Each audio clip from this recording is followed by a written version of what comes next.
I'd like to welcome each and every one of you to this afternoon's agenda meeting. This afternoon we'll be reviewing the action items that will be formally addressed next Tuesday evening, September 17th at 6 p.m. here at City Hall. So we're going to call upon our City Manager, Mr. Bill Burrow, to review those action items. Thank you, Mayor, members of the board. Before we get into your agenda for that particular meeting, Gary Troutman, President and CEO of the Greater Hot Springs Chamber of Commerce and Hot Springs Metro Partnership, is here to deliver the Economic Development Report. Gary. Thank you, sir. Appreciate it. Good to see everybody this afternoon. Since we last met, let me adjust this. Since we last met, we had Randy Zook from the State Chamber came to our Rotary and gave us a glowing report on the Arkansas economy. Brian Smith filled in for Vince Signorelli to lead our Metro Partnership Board meeting, but I'm thrilled to have Vince with us today in the audience, so we're welcome him back and glad that he is healthy. Cole and I met with Dr. Wade Durden and Bill Ritter about a NPC project, workforce project we're hoping to help them secure. We had our 10-county workforce development board meeting. This particular one was in Hot Springs. Gary and I met with the folks from U-Science. U-Science are the people that give the career aptitude tests to basically decide what you want to do when you grow up, and that funding had been cut, but largely because of the grant we received from the Sherm Foundation, we've been able to provide those for our 7 local schools this year. We had a site visit with Southern Bank Corp. I got to present to the Hot Springs Exec Association. Jeremy Brown and from Blue Cross Blue Shield and Anna Oberste from Oakland were our 2 local representatives for Leadership Arkansas for this coming year, so we congratulate them. We attended the Malvern Chamber and Economic Development meeting over there, support our neighbors. Dr. Rook from Three Rivers and Dr. Durden were the 2 speakers, so we mainly went to support Wade. We had Go Rail in from Houston. Cole and I met with them. We obviously weren't able to, or it wasn't feasible to extend the railway to Mountain Pine, but they did want us to know they are, very busy in Jones Mill, and they do run to Berry Global every Wednesday here at noon. Sometimes we forget until you're on the railroad tracks in front of Radius and Waffle House down here at noon, and then you remember we do have that service. We have the State Chamber Associated Industry of Arkansas Zoom call. We met with our friends from Malvern, Arkadelphia, and the village to talk about regional economic development. I mentioned Berry Global a minute ago. We had a site visit with them and ATO out in Mountain Pine, the company that moved here from Fort Worth 2 years ago. I want to tell you about Berry, and we met with the superintendents this morning, Les Warren and our team and I, and here's what we'll be telling the students here in a couple weeks. Berry Global, and I'm looking at your desks. At any given moment, you're within 20 feet of a product made at Berry Global. And Director Garcia, you are just touching one, as you're prone to do 6 times a day. They showed us a video, and we could have just walked through Kroger or Harps or Walmart and just walked up and down the aisles, and basically everything, except maybe Coke because they do their own. Every bottle cap, every L'Oreal for makeup, household cleaning products, even the squirt type spray and wash. They're all made, maybe not here in Hot Springs, but they're made at a Berry Global facility in the United States. So that'll just be some more fodder for us to share with our students, and I'll talk about that in just a second. We had 2 separate visits with Army Navy, both out of state. And the first group, we had a Zoom. Cole and I had a Zoom, and they later toured the facility. We had a face-to-face meeting with another group out of Louisiana. Both very encouraging. I'm just going to repeat just a minute. Last month when I was up here, I told you Bill, the mayor, I, and several other folks toured the facility. We were very concerned to what it might look like beyond the second floor, and just proud to tell you it looked pretty good. It's pretty rough, especially if you remember how beautiful that lobby and entryway was on the first floor. It's deteriorated. There's peeling, cracking paint, and there's some black mold around, but from the third floor on, which is basically 9 floors, and you go up a spiral staircase to what would be the 12th floor, it is in pretty decent shape, and it could very much be salvaged if one of these parties so chooses to do so. We attended the Village POA Board meeting. Bill did a fantastic job talking about the city's economic situation at Rotary. Gary Cole and I attended the Mid-America Aerospace and Defense Summit in Rogers to support our 5 local aerospace companies, and heard from Senator Bozeman, Congressman Womack, and Governor Sanders while we were there. Cheryl participated as a board member in the SHRM Managers all-day seminar here in Hot Springs. National Park College had a welcome for Dr. Wade Durden. We've had a couple meetings now with our cohorts in Benton. Again, thanks to you all and the water that's on the way, we look to development opportunities, builders, contractors, people that have the wherewithal to do neighborhoods and major extensions, and obviously housing of all types, but specifically workforce housing is a big topic for all of us. Had the pleasure of getting to host the AEDC annual conference at Oaklawn 2 weeks ago. We had over 207 attended. Special guest, Attorney General Tim Griffin, Lieutenant Governor Leslie Rutledge, who presided over our awards luncheon, Steve Arison, Wayne Smith, Mayor McCabe welcomed us that morning. Appreciate that, Mayor. And as I told Quorum Court last night, I wasn't enough glutton for punishment to MC the thing. I actually taught a class on workforce and what we're doing in Garland County, and how other chambers could replicate what we've done. I was grateful that you all heard from Make My Move the other night. They were in from Indy for the conference, and just so happened they were able to talk to you all on Tuesday and Tuesday night, and to Quorum Court Committee the night before. So I was prepared to answer any questions at that time. Just want to reiterate that these are the same gentlemen that built Angie's List to the brand that you know today. They kind of cashed out at a young age. They weren't quite ready to retire, and they've gotten behind Make My Move. Some stats that I didn't hear Scott mentioned the other night were, during the height of COVID, there were 60 million people that were working from home, and that's kind of leveled off to 22 million now. But frankly, this is not a company that probably would have existed before COVID, because there wasn't that need for folks necessarily to work from home, or it wasn't so prevalent. But happy to discuss that anytime you like, either here or alone one-on-one. And finally, Hyperfiber. We talked a lot about broadband over the past 5 years. We've talked to many, frankly. We've got 5 providing service here in Hot Springs, but nobody wanted to touch the village. I mean, the terrain, the lessons they learned here in Hot Springs, the equipment they tore up, providing us some broadband, but Hyperfiber's been resolute. They're going to stick with it with the village, and they've already got a good head start up there. So we're thrilled for them, because we certainly want to be able to connect with our neighbors and increase that commerce between us and the village. With that, I will. Scott Dews is gracious enough to come today, and we'll let him give you an update on the Majestic, if that's okay. Thank you. Thank you. Afternoon. We have been continuing to work on the Majestic site. We've had a few meetings. One was with an attorney, potential investor, talking through ideas for the site and potential structure of what an entity might look like to develop that. We met with our architect, I think twice since I reported to you last, including this afternoon, and just gave them kind of what we feel like our final feedback.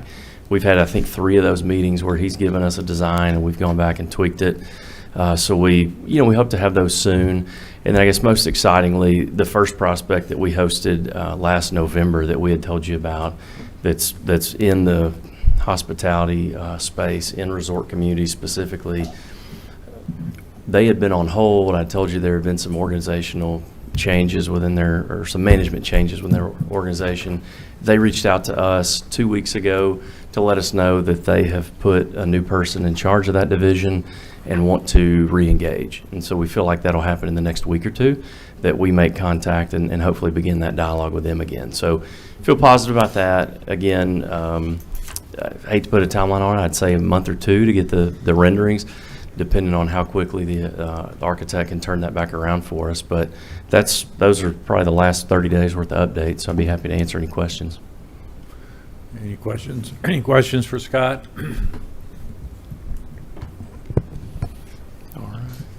Thank you. Thank you. Thank you. All right, Mayor, there will be a proclamation at that meeting. Hispanic Heritage Month presented to Susan Smith, CEO of the Ouachita Behavioral Health and Wellness, as well as Chris Chapman, Director of the Arkansas Division on Law Enforcement Standards and Training, will present the Invictus Award to Hot Springs Police Department officers Nick Cato and Alex Lee in recognition of their extraordinary bravery and selfless acts of courage displayed in the course of their duties. I think we all know what event we're talking about, but Chris will be here to present an award to both of those officers. I have a proclamation too. I just told Sheila about it. You have an additional proclamation? Thank you. Under the consent agenda, your first item will be considered Resolution R-24-164, a resolution acknowledging the receipt of the City of Hot Springs financial statements for July 2024, and our Finance Director, Karen Scott, will present. Karen? Thank you. Good afternoon, Mayor and Directors. As you all know, monthly financial statements are issued to keep city management and constituents apprised of the financial condition of the city. The July 2024 financial statements will be attached to your board action request, and staff recommends acknowledging receipt of the July 2024 financial statements. Any questions of Karen? Thank you. Thank you. Your next item is consider Resolution R-24-165, a resolution awarding a term contract to Eurofins Environmental Testing South Central LLC for water and wastewater testing services for use by the City of Hot Springs water and wastewater treatment facilities. Our facility operations manager at our wastewater plant, Harold Maldwin, is here to discuss the item. Harold? Good afternoon to the mayor, board members, and city manager, and everyone else.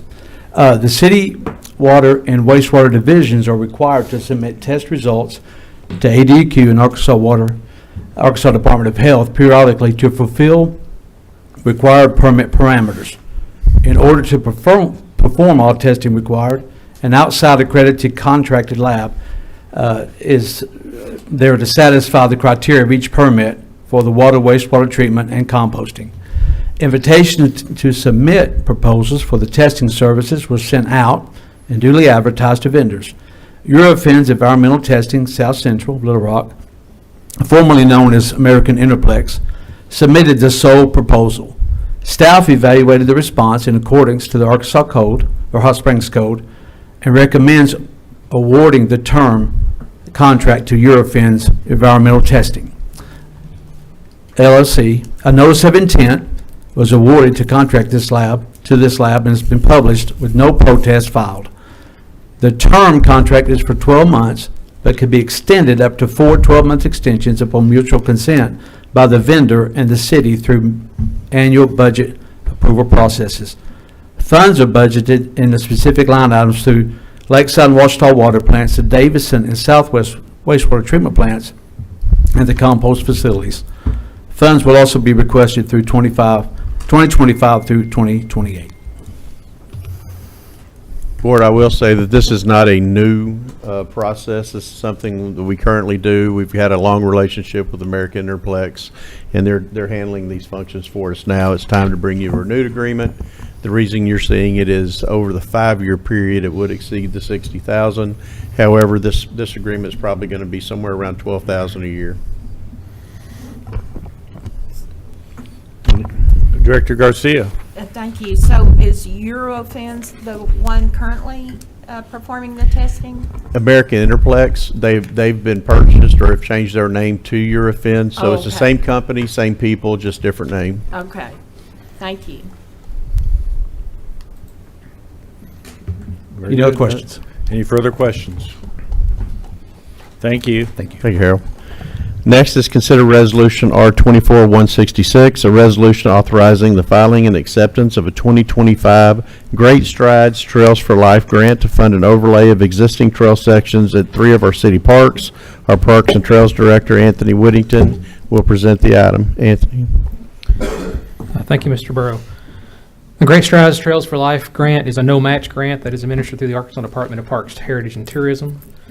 This grant is intended to help communities in Arkansas develop trails or overlay existing trails in publicly funded areas. Funding for this grant is provided through a portion of the Master Tobacco Settlement Award.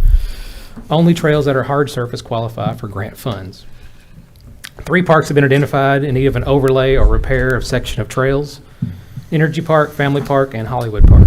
At Energy Park, there are sections of trail that were damaged from the May 8th tornadoes that need rehabbing. Family Park has sections of trail that have washout areas where the edge of the trail is fluffed off and now is exposed natural surface. Hollywood Park has sections of trail that tree roots have raised up the asphalt. We need to tear those out, root prune the trees, and overlay new asphalt. Staff is applying for $75,000 in grant funds. Again, this is a no-match grant. So, Any questions of Anthony? Very good. Thank you. Next is consider Resolution R-24-167, a resolution authorizing the filing and acceptance of a 2024 Warehouser Giving Fund grant to fund an outdoor classroom in Hollywood Park along the Hot Springs Creek Greenway Trail. And again, Mr. Whittington. thank you. Through the Warehouser Giving Fund, they concentrate the majority of their funding in 7 focus areas: affordable housing, education, youth development, environmental stewardship, human services, civic and cultural growth, workforce development, and diversity, equity, inclusion. We will go under the education and youth development for this outdoor classroom. This is something we're working with John Herfel, the Civitans, Friends of the Parks as well. The city is requesting $26,200 in Warehouser Giving Funds to complete an outdoor classroom in Hollywood Park along the Hot Springs Creek Greenway Trail. This classroom will feature an outdoor screen that will have covered wings that we can lock it, prevent any vandalism when not in use. It'll have the capability to use dry erase markers as well as have AV hookups for presentations and such. It will have ADA accessible sidewalks that will connect from the Greenway Trail to the classroom as well as from the parking lot at the Rotary Centennial Trailhead. We'll also have bench-style seating like a traditional outdoor amphitheater will have, as well as about a 20 by 15 feet kind of a demonstration area as well on the kind of a stage area. $9,500 has already been fundraised for this project through the Civitans. $7,500 was a donation from Our Best Bank, and Friends of the Parks has donated $2,000 toward the cost as well. So, and again, this is a no-match grant like the other one. So. Any questions of Anthony on this? Anthony, the site's been specifically identified? It will be kind of built into the hillside there as the trail goes down, the natural stone staircase that goes down from the parking lot down to the greenway. It'll kind of be built into that hillside right there. And so. Okay. Director? Thank Well- you, Mayor. Anthony, about how many would this outdoor classroom seat? We're predicting probably 50 people. Yeah. Okay. We'd Get a couple classes? Yeah, And yeah. your schools can Right. do a field trip or something to Hollywood? Right. We envision, out biology clubs, out, science classes. They can do water quality testing. They can do any kind of insect, flora, fauna, that kind of, and of course, there's studies out there that, increase learning when people go outside for classroom activities. And so it's open for, we won't charge for any use of the facility for the schools or nonprofits or anything like that. So it'll So just be, if we were to see this thing through and there are some schools who look for opportunities to have classes there, Mhm. is the way to book this facility the same as it is to say book pavilions and just kind of get in touch with the parks department and take it from there? Correct. We Okay. can add it to our online Civic Rec software, or they can call our 321-6811. 321-6871 number. So. Thank you. Any additional questions? Director Dobbs Smith? It may not be exactly there, but very near there, there's a memorial tree that's been planted. Will that be interfered with, or if so, will it be moved? We will try to work around that as best as possible. I don't think we'll have to remove that tree, no. Okay, thank you. Yes, ma'am. Any additional questions? Hearing none, thank you.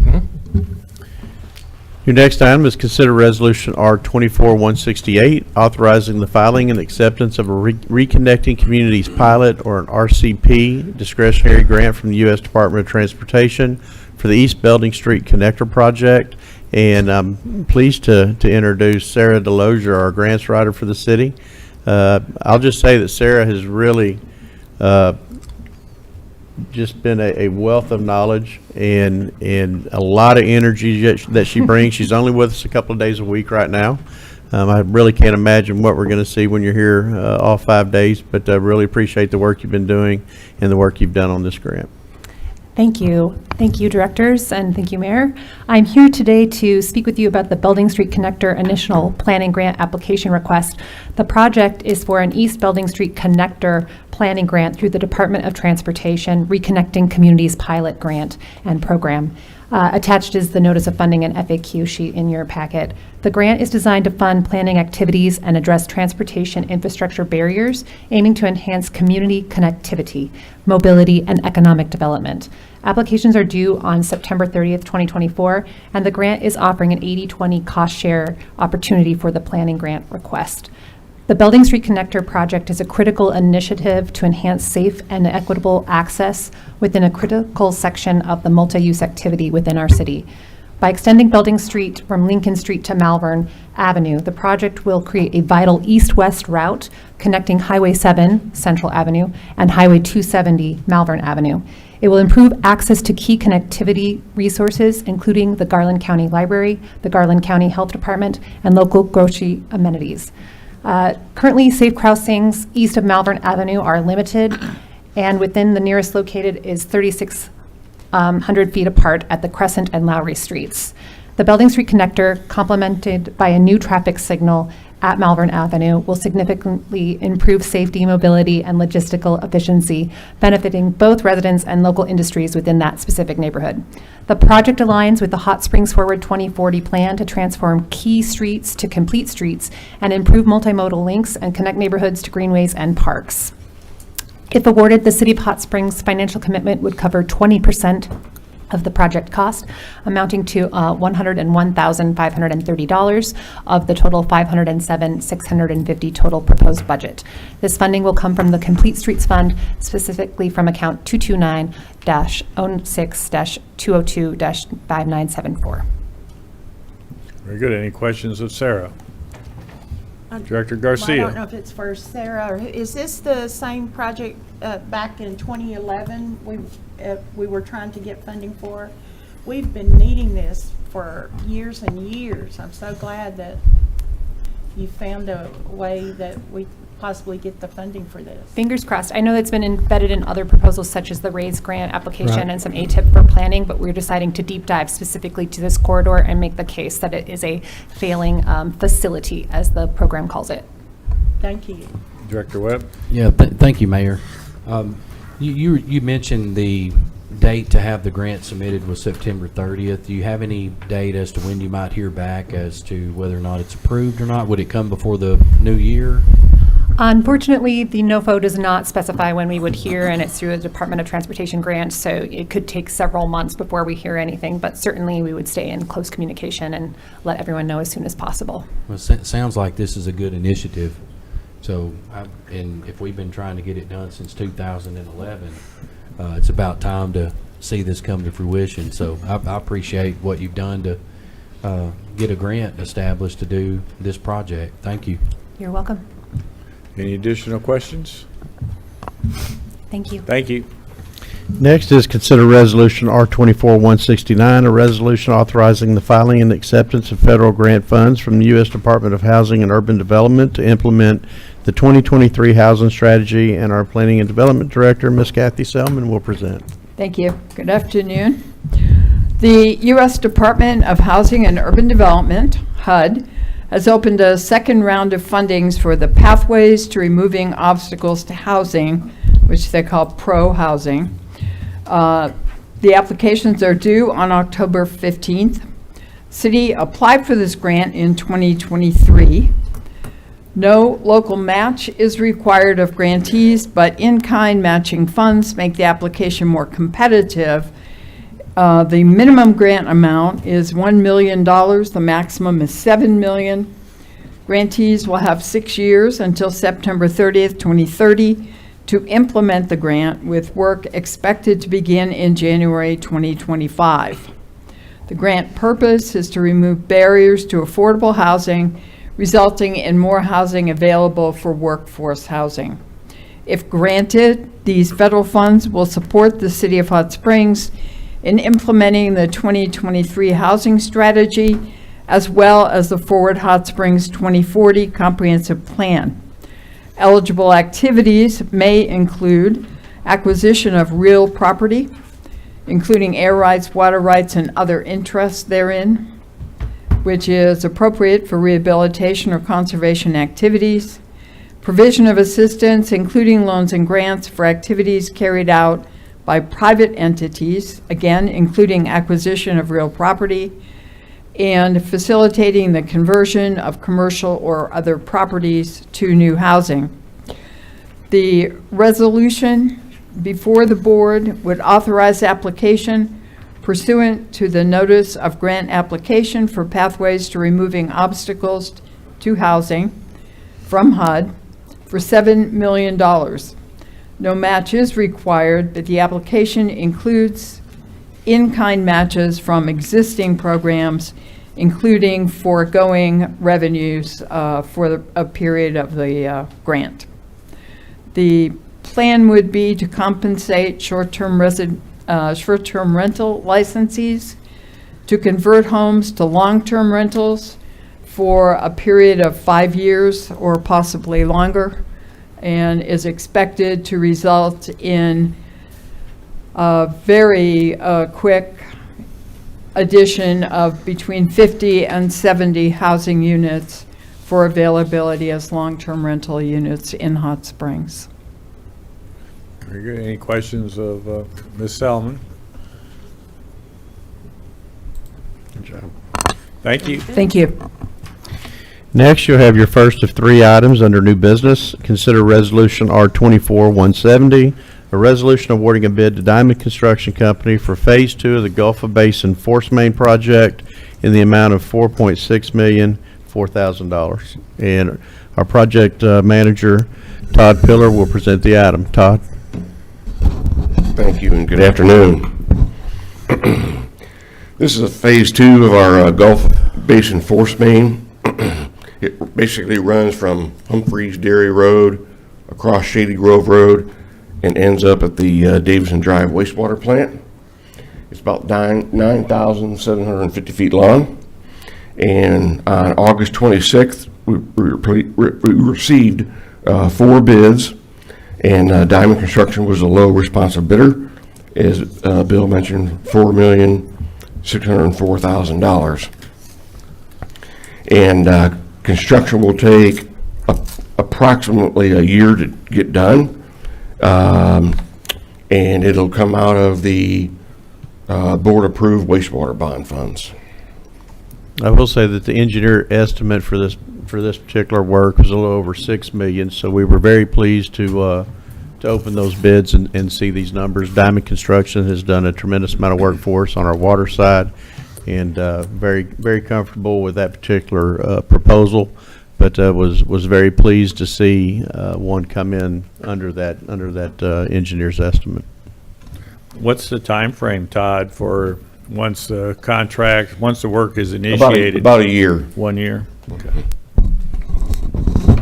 It might be less than that, but I'm going to say a year. Okay. This is the project we were trying to time with that new Gulf pump station. We've got the 30-inch being installed now up to Humphreys Dairy. This 36 will pick up from there, but if timing's right, we'll be able to have this line in the ground and that pump station tested and ready to flow. So that's kind of the timing's the really goal. good right now. Yep. Any additional questions for Todd? Thank you. Thank you. Next is consider Resolution R-24-171, a resolution declaring certain structures located at 846 Park Avenue nuisances and condemning same pursuant to Title 17 of the Hot Springs Code and for other purposes, and our city attorney, B. Albright, will present. B. Thank you, Bill. Board, I'm handling this item right now because Kathy's already giving you the background about the need for condemnation on this. You'll recall last week there was a similar resolution that was before you for your consideration. That issue failed 3-3. Subsequent to the decision of the board, there was further discussion about other alternatives that may be able to look at. So this proposal is an attempt to achieve that. This resolution would, with the board's approval, declare the structures to be nuisances and thereby condemn them. However, prior to any raising, the resolution will direct the city manager or his designee to engage the services of an independent structural engineer to assess the integrity of the structures and bring that report back to you before any further action is taken. And so you will have that information at a subsequent meeting scheduled on October the 15th, currently, October the 15th, for you to assess the report and make a more informed decision as to where you want to proceed, whether with the raising or you want to direct the city to initiate a boarding and securing if that's feasible, both from a structural integrity standpoint and from a financial standpoint. What is anticipated cost of the structural engineer report? Well, we don't know that for sure. We do have on file on an annual basis statements of qualifications that, depending if you're going to put this on your agenda, staff will begin going through those in the morning, rate and rank. Because it's professional services, we don't know the price up front. Timing will obviously be of paramount importance, and so if the first selected one can't meet a time frame, we'll move to the next until we get one that can have this concluded within at least a month's time. Director Webb? Thank you, Mayor. Have we got to declare it a nuisance and condemn it to do these type of inspections, or could these inspections not happen prior to making this declaration? Would it not be better for the board to get the results of what the inspectors might find and then determine if we feel like condemning it? At that point, why would we condemn it first if their results come back to us later to determine that it could be salvaged? As I explained last week, without such, we do not have legal authority to do it. If the property owners wanted to issue a consent for us to go through all of this, that would be a different matter. My experience over 20 years of dealing with this, that's not going to happen. Have we tried to see if they would, if the property owners would give the city consent to do those type of inspections prior to declaring it a nuisance? Well, as I said, over the last 20 years of having this property in court, I don't think it's going to happen. But do we know in this case if it's a yes or a no with this property owner? There were requests in the packet, and I'm assuming they were unsuccessful since Okay. the requests were in our packet last I week. saw those, but I'm here recently, since last week's board meeting. No, not on my behalf. Have you? No. Any additional questions? Everyone. Director Beard? I'm sorry. No, go ahead. Thank Director you. Beard? Yes, we already voted on this, so why wasn't the structural engineer report, why wasn't that available before? It seems like the vote didn't go a certain way, so now you're going, or someone is going back to provide additional information as if that was going to change the situation. I think that's very accurate. That's exactly what's happening. Based on the discussion after the board voted, we are bringing this back to you as an alternative. You don't have to approve the agenda. It takes 2/3 of quorum to approve having this on the agenda. This is just what was related at the board meeting last week. And then also, aren't we supposed to wait a certain amount of time before it comes back? That's what I'm referring to. You're supposed to wait 180 days unless 2/3 of quorum approves it for the agenda. That's under your rules, 2-1-6.1, paragraph 11. clarification. Director Garcia? Thank you, Mayor. Clarification, but my understanding was this is a different than what it was on the last meeting, that this is you have to, what I understood, have the condemnation to get the report done, and then once the report's done, you can find out if it's safe for anybody, whether it's an employee or a contractor, to go and try to get that building where it would keep people out and keep people safe from getting hurt and possibly worse in the current condition of that property. Yes, ma'am. This resolution does not ask for authorization to demolish, Right. to raise. Maybe I should have said demolish. The statute refers to as raising. Right. This resolution would not authorize the demolition of any structure, but in order for us to go forward with inspections, we would need to have the condemnation to do so. And all this would do then then money could be spent to get this report, get it studied, because you don't want to send someone in a place that might fall in on them or fall through. I mean, the foundation is a mess. Well, that's what we anticipate receiving, from the structural engineer. What the they'll- status is and whether Yeah, it is so feasible. without those facts, we don't know if we can barricade it and, get it, the windows and doors blocked where it's all open. So it sounds like that's an important piece of decision-making. For this property, I would say that's Fair. true. I'm going to go to Director Holliday, then Director Trustee, and then back to Director Dobbs-Smith. Director Holliday? Thanks. So Brian, if you could add like a little bit of clarity, just somewhat for the record and for the room.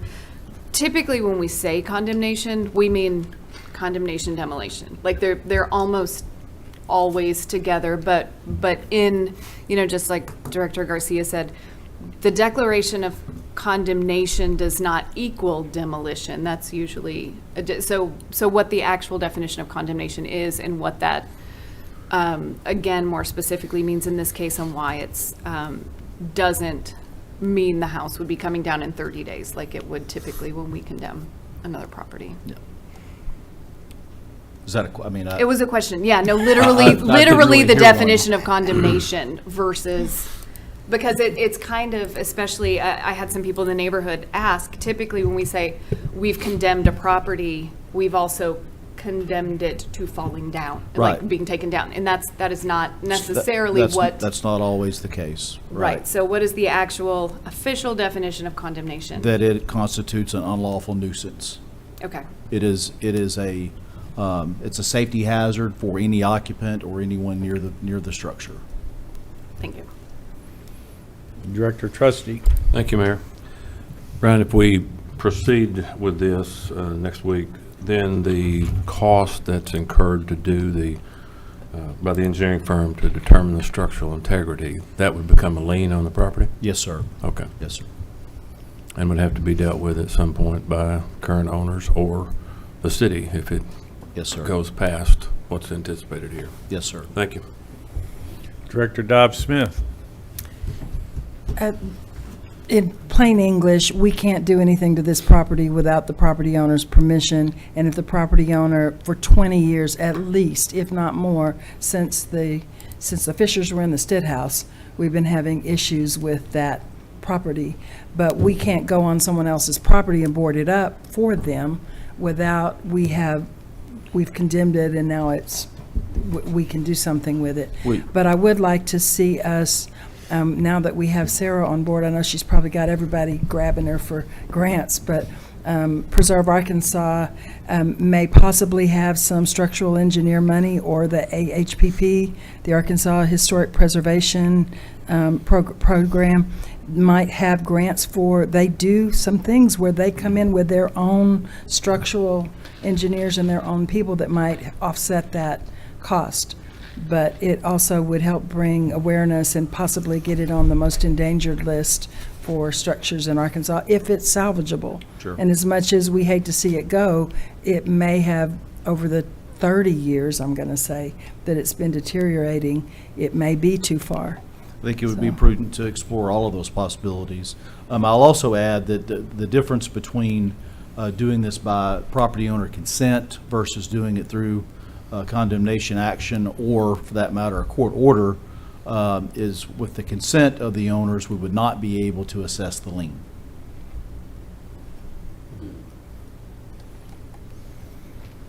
Director Webb? Thank you, Mayor. So based on what you just shared, Brian, not being able to give the lien to the property owners if they grant the city permission, does that mean that the cost of any type of inspection would fall 100% on the city? It would, and furthermore, it might constitute. And demolition too? It- If it- the inspection? No, you would No, not be okay. able to do that without your condemnation and your lien. And, you know, one could make an argument that if we do it by consent of the owners, that might constitute an illegal exaction, because we're doing work on someone else's property without proper authority to recoup that money through the lien. It's like, we can't pave someone's driveway, for example. You know, hey, you're paving the street, why don't you do my driveway while you're here? Well, we can't do that. Well, I mean, all we're talking about here is just inspecting it, right? To see how safe it is or unsafe it is? Yes, and So the type of lien in this case would just consist of the inspection cost, correct? structural. Not what it necessarily tells us we should do to make it safe, but what needs to happen to make it safe. We would just look at the results, right? Yes, and I don't know what that cost is going to be. I would expect that it's going to fall within the city manager's authority that you granted him, but it could be a couple $1,000s for all I know. Well, I do know, you know, based on the track history of this property, it's going to be important to see to it that the structure's safe. Those inspection results are what are necessary, in my opinion, at this point. However, we've got to get those. I appreciate your knowledge. Thank you. Yes, sir. And again, this is being brought to you based on the discussion that was conducted at this dais last week after the conclusion of your vote. Any additional comments or questions? Thank you. Next is consider your only ordinance of the evening, Ordinance O-2429, an ordinance vacating and closing an undeveloped portion of Beatrice Lane located in Johnson subdivision in Hot Springs, Garland County, Arkansas, and for other purposes. And again, our city attorney. Thank you, Bill. Members of the board, this item was before you last week for a public hearing that's required under law. So you heard a little bit of the background at that point. This is a undeveloped right-of-way that runs in a north-south direction between the 700 block and 800 block of Cones Road. There are 3 property owners that are serviced by this undeveloped public right-of-way, and all of the services for even the one structure that's in the northern part of Beatrice Lane, all of the services are at Cones Road. The mailbox, the utility meters, solid waste pickup, mail, everything is on Cones Road. And so this right-of-way has essentially only been used as a rudimentary driveway for Ms. Price, who lives in the back. The 3 owners are Ms. Garcia, Ms. Price, and Ms. Hood. They've all signed off on the petition. We've also contacted all the utilities, including the city. There's no objections from anyone regarding this vacation. We are going to require reciprocal easements for both our utilities and Entergy's utilities. No structures obviously can be built on those areas. As you know, when you vacate the property property line comes to the center, right? And so on one side, as you can see on the map, Ms. Price is behind Ms. Hood. Ms. Price is Ms. Hood's granddaughter. So once this vacation is granted, there is a deed that's already been prepared, filed, and notarized, ready for filing from Ms. Hood to Ms. Price, giving her the area that Ms. Hood would otherwise obtain as a result of this vacation. So at that point, Ms. Price will have property on Cones Road, and that will become her driveway, and Ms. Garcia will have the half that is on the western side of that vacated right-of-way. Clear as mud. Director Trustee. Thank you, sir. So Ms. Garcia will just go to To the the center. midpoint of this line. I Yes, thought sir. you said she had signed a deed to, Ms. Hood has signed a deed to Ms. Price. okay, Ms. Hood is Ms. Price's grandmother. okay. Very good. Thank you. One other matter to share with you, contemporaneously with all of this, Ms. Price is going to need to do a lot line adjust and replat her parcel so that that shows all of hers, and Ms. Selman will assist them in accomplishing that. Very good. Thank you. Director Garcia. Thank you, Mayor. I just wanted noted that this Ms. Garcia has no relationship to that Ms. Garcia. This is Judy Garcia. No relation, Yeah. nada. All right. I don't know, how far down the tree do we go? Or how far out on the branches? Oh, boy. I wasn't raised in a tree, and that's my married name Lineage. anyway. All right, so let it be known by all that this Director Garcia is not going to benefit from this vacation. Not through affinity or consanguinity. Yeah, right. Whatever he said. Yeah. Right. Very good. There no beef. Any more questions on this? We're all good? That concludes the action items that will be formally addressed next Tuesday evening, September 17th at 6 p.m. right here in City Hall. You still got a couple hours of sunlight, a little nicer weather, so go out and enjoy yourself, but always be safe. Thank you. Thank you.